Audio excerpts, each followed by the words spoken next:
Hello friends. आजकल काफ़ी लोगों के रिव्यूज़ आ रहे थे और काफ़ी लोगों के कमेंट्स आ रहे थे कि आप इंटरव्यू से रिलेटेड कुछ वीडियो बनाओ, कुछ ऐसे अपना एक्सपीरियंस के साथ कुछ अपना टिप्स शेयर करो। तो दोस्तों, आज के इस वीडियो में मैं आप लोगों को कुछ टिप्स दूंगा, 5-6 टिप्स दूंगा इंटरव्यू से रिलेटेड। एंड प्लीज़ इसको लाइक एंड सब्सक्राइब करो अगर आपको पसंद आता है। तो मैं आने वाले समय में इससे रिलेटेड और भी कुछ वीडियोज़ लेके जाऊँगा। तो दोस्तों, जो सबसे पहला पॉइंट है बेसिकली कि कोई भी इंटरव्यूअर में अगर कोई भी इंटरव्यूज़ में आएंगे तो स्टार्टिंग के जो 10 से 15 मिनट होते हैं बहुत क्रिटिकल होते हैं। बिकॉज वो एक स्टेज 1 होता है, जैसे गेम में नहीं स्टेज 1 होता है, तो सिंपली एक वो स्टेज 1 होता है। अगर वो 10 से 15 मिनट आपने सही परफॉर्म किया और कुछ बेसिक पैरामीटर्स को आपने अगर बीट किया तो आप आगे बढ़ेंगे। अदरवाइज इंटरव्यू के माइंड में अगर एक बार आ गया, ठीक है, या उसकी साइकोलॉजी में आ गया, बिकॉज कहते हैं ना हमेशा कि first impression is the last impression. तो आप चाहे कितना भी अच्छा इंग्लिश बोलो, अगर शुरू में भी आपका अगर इंग्लिश या कम्युनिकेशन पे लेके उसको कहीं पे भी डाउट आ गया मन में कि इसका कम्युनिकेशन अगर अच्छा नहीं है, या उसके मन में आ गया कि टेक्निकली ये साउंड नहीं है, या इसने जो आंसर दिया वो थोड़ा सा घुमा फिरा के है, तो फिर वो आप उसकी साइकोलॉजी को चेंज नहीं कर सकते हो। वो आप कितना भी बाद में अच्छा करो नहीं होगा। तो शुरू के 10 से 15 मिनट आप बिल्कुल लेके चलो, क्योंकि वो एक टाइम होता है जहाँ पे आपको वो स्टेज 1 आपको क्लियर करना पड़ेगा। तो उसमें आपका कॉन्फिडेंस अच्छा होना चाहिए उसमें। और जो भी चीज़ वो पूछ रहा है, मैं हमेशा जैसे बोलता रहता हूँ कि you should be a very good listener. आपको सबसे पहले जो अच्छा काम करना है, बिकॉज बहुत सारे इंटरव्यूअर में मैंने देखा है कि जो कैंडिडेट होते हैं बोलते हैं pardon sir, can you repeat what you are asking. Okay, तो कोई नो बडी वॉन्ट के उसको वो चीज़ को दोबारा, और जब वो दोबारा उस चीज़ को पूछेगा तो उसका एक्सपेक्टेशन भी बहुत ज़्यादा बढ़ जाएगा और उसको बहुत डीपली जज करने का कोशिश करेगा, क्योंकि उसके मन में कहीं ना कहीं ये साइकोलॉजी आ जाएगी कि इसको ये पता नहीं है, इसलिए ये सुनना चाह रहा है या इस पर ज़्यादा फोकस कर रहा है। तो प्लीज़ स्टार्टिंग के 10 से 15 मिनट में इस चीज़ों को आप कभी भी यूज़ ना मत करो। You should be very confident. आपको सबसे अच्छा है कि एक बहुत अच्छा लिसनर बनना है जिससे आप समझ पाएँ।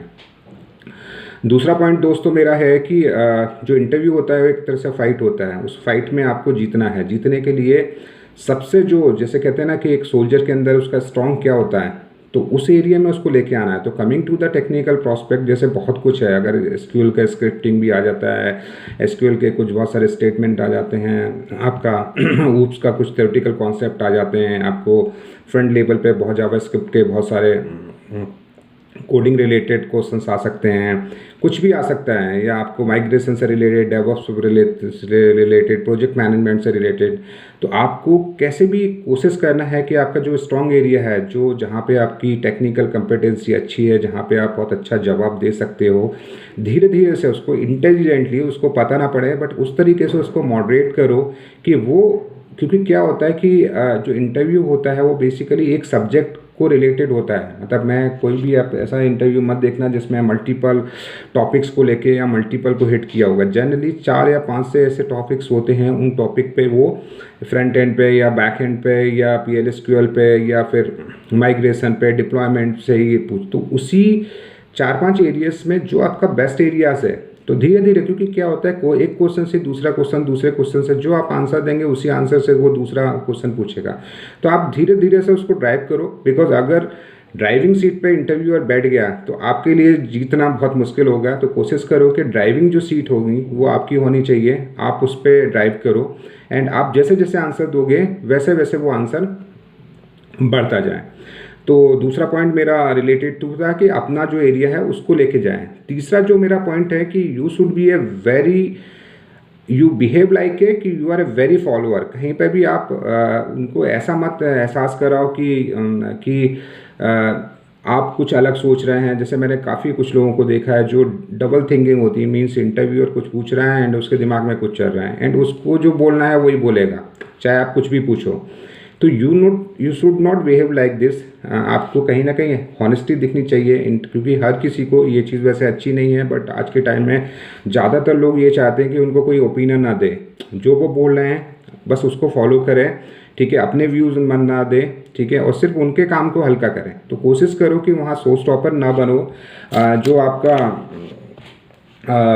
आपका बेसिकली आपको टास्क दिया जाता है, जो आपको काम दिया जाता है, आपको स्ट्रांगली उस पर वर्क करना है। कहीं पे भी आप ऐसा शोकेस मत करो कि आप अपना कुछ खुद का व्यूज़ देना चाहते हैं या कुछ अपना चीज़ इम्प्लीमेंट करना चाहते हैं एंड आर्गूमेंट करना चाहते हैं। चौथा पॉइंट मेरा है कि कभी भी इंटरव्यूज़ को या कोई भी क्वेश्चन या आंसर अगर आप दे रहे हैं तो उसको लंबा मत लेके जाओ, क्योंकि जितना डीप में जाओगे ना उतना आपके लिए प्रॉब्लम आ जाएगा। डीप में जब जाओगे तो हो सकता है कि उसको वो चीज़ पता ना हो और उससे रिलेटेड वो क्वेश्चन करे और उस क्वेश्चन का आंसर आप सही दे पाएँ, बट कहीं ना कहीं वो एक आर्गूमेंट हो या फिर उसको वो भी श्योर नहीं है उसको लेके, ठीक है, बाद में उसको वो चेक करे एंड कंक्लूज़न पे पहुँचे और एक सिचुएशन ऐसी हो जो सही ना हो।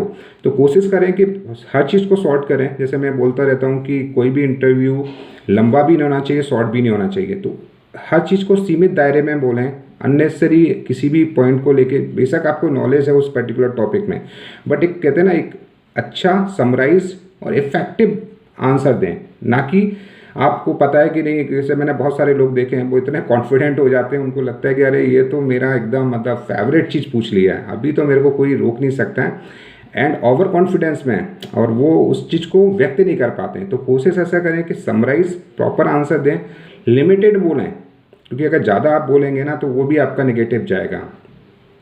तो इस चीज़ का ध्यान रखें। अगला पॉइंट जो मैं लेके चल रहा हूँ कि बहुत सारी ऐसे I have seen so many cases वहाँ जहाँ पे एक डिबेट की सिचुएशन आ जाती है, एक आर्गूमेंट की सिचुएशन आ जाती है और कन्फ्लिक्ट होने लगता है। तो कभी भी किसी भी टाइम में इस तरीके की सिचुएशन अगर आपको लगता है कि कहीं ऐसी सिचुएशन बन रही है जहाँ पे आपका व्यूज़ और उसका व्यूज़ मैच नहीं कर रहा है and he is expecting something else and you are delivering something else, तो कोशिश करें कि उसको जितना जल्दी आप एक प्रॉपर क्लोजर दें, प्रॉपर एग्जिट करें, ठीक है, और उसको लीव करें, वो आपके लिए बहुत ज़्यादा होगा। क्योंकि जो आर्ग्यूमेंट की सिचुएशन होती है वो अगर ज़्यादा बढ़ गई तो बीच में भी वो फाइनल डिसीजन पे हो, क्योंकि इंटरव्यू उसके हाथ में एक्चुअली ऑन ऑफ का बटन होता है। If he want to continue, he don't want to continue. तो कोशिश करें कि कहीं पे भी ऐसी सिचुएशन बनती है तो गेट बैक टू यू या will see in Udemy, YouTube, Google and maybe okay. So उसको मेरा मतलब कहने का मतलब है कि उसको थोड़ा सा लीव करें, उसको अननेसेसरी बढ़ा के नहीं जाएं।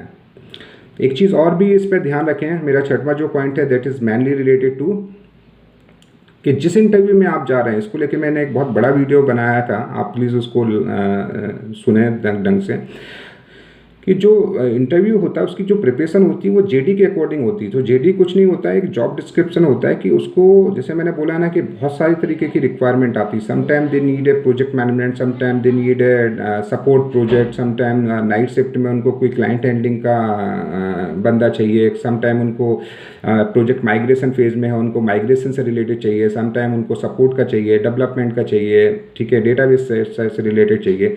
तो जेडी को थोड़ा सा करें, बिकॉज आप ऐसा नहीं कर सकते अगर फ्रेश डेवलपमेंट है तो उसमें उसकी एक्सपेक्टेशन कुछ और होगी, अगर वो सपोर्ट का प्रोजेक्ट है तो उसकी एक्सपेक्टेशन अलग होगी। तो JD should be very clear. आप एचआर के साथ टाइम दें, उससे पूछें डोमेस्टिक है, इंटरनेशनल क्लाइंट है, डोमेन्स है। लोग बोलते हैं कि इसका फ़र्क नहीं पड़ता है, बट मैं मानता हूँ कि इन चीज़ों का बहुत ज़्यादा फ़र्क पड़ता है, क्योंकि अगर आपको यही पता है कि नहीं बैंकिंग डोमेन का है तो आपको समझ में आ जाएगा कि नहीं यार मुझे बैंकिंग से रिलेटेड, मतलब थोड़ा सा मैं पढ़ लूँ और उसको कहीं ना कहीं मैं बैंकिंग से लेके जाऊँ।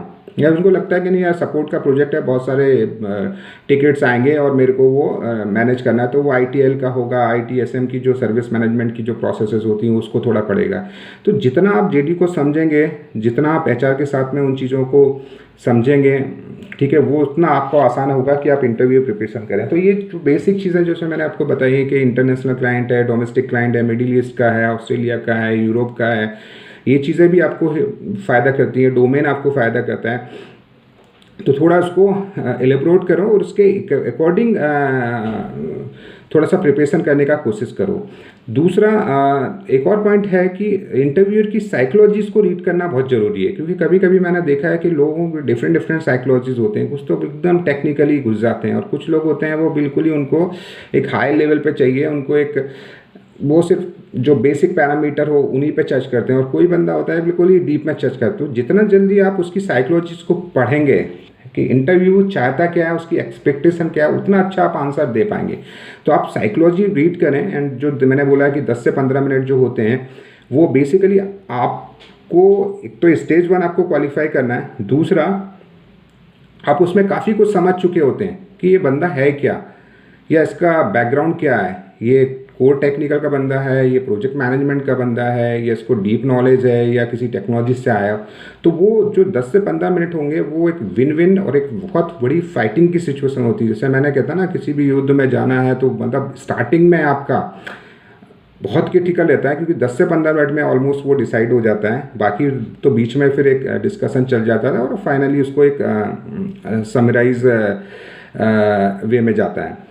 तो ये मैंने कुछ आपको 6 से 7 मैंने कुछ आपको टिप्स दिए हैं, तो प्लीज़ इनको रिमेंबर करो। अगर आपको पसंद आता है तो प्लीज़ इसको लाइक एंड सब्सक्राइब करो, सो दैट आने वाले समय में मैं इस तरीके से और आपको टिप्स दूं। और मेरा ये स्किल डेवलपमेंट मिशन के थ्रू मेरा पर्पज़ ही ये है कि मैं जितना भी मेरा एक्सपीरियंस है या जितना भी मैं फैसिलिटेट कर सकता हूँ, चाहे वो इंटरव्यूअर हो, चाहे वो कैंडिडेट हो जो जॉब के लिए जा रहे हैं, तो वो उसमें सफल होंगे।